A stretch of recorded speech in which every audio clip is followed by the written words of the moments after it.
aqui em Toronto. Essa noite teve a primeira tempestade de neve aqui. Nevou muito essa noite. Agora são meio-dia mais ou menos. E parou, não está nevando mais.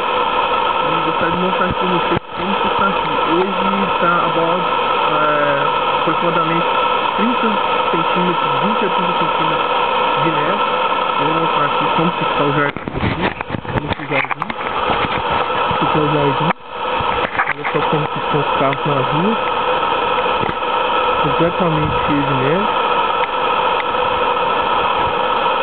Olha só as árvores dos pinheiros aqui. Como que eles estão. Aqui é o carro do Zenite. Olha só o ponto dele. E vou mostrar aqui eu pisando aqui no chão para vocês verem. Olha aqui. Olha, meu pé afundou na neve. Vou mostrar aqui, fazer uma bolinha aqui para vocês verem. Isso aqui é uma bola de neve.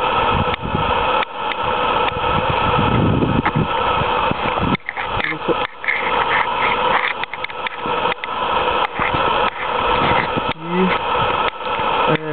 Agora está aproximadamente menos 2 graus, mas nessa madrugada fez menos 14 graus, muito frio. E é isso, pessoal. Gostaria de mostrar aqui, olha eu pisando aqui de novo no jardim. As minhas pegadas na neve.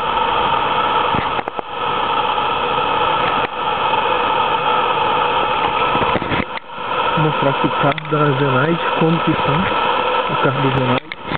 Olha aqui, cheio de neve.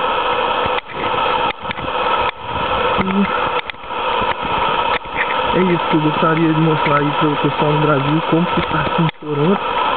Muito neve. Vou mostrar aqui o fundo da casa do Zenite. É isso aí, pessoal. Estou com muita saudade aqui de sair do Brasil. E gostaria de mostrar um pouco como que está aqui em Toronto. Vou mostrar aqui na rua, como está na neve também. Você não consegue ver onde está o meio fio aqui, ó. A escada também, onde está a escada.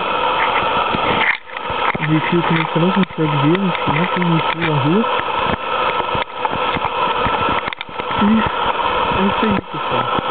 Provavelmente em janeiro eu estou voltando para aí. E um abração para todos aí no Brasil.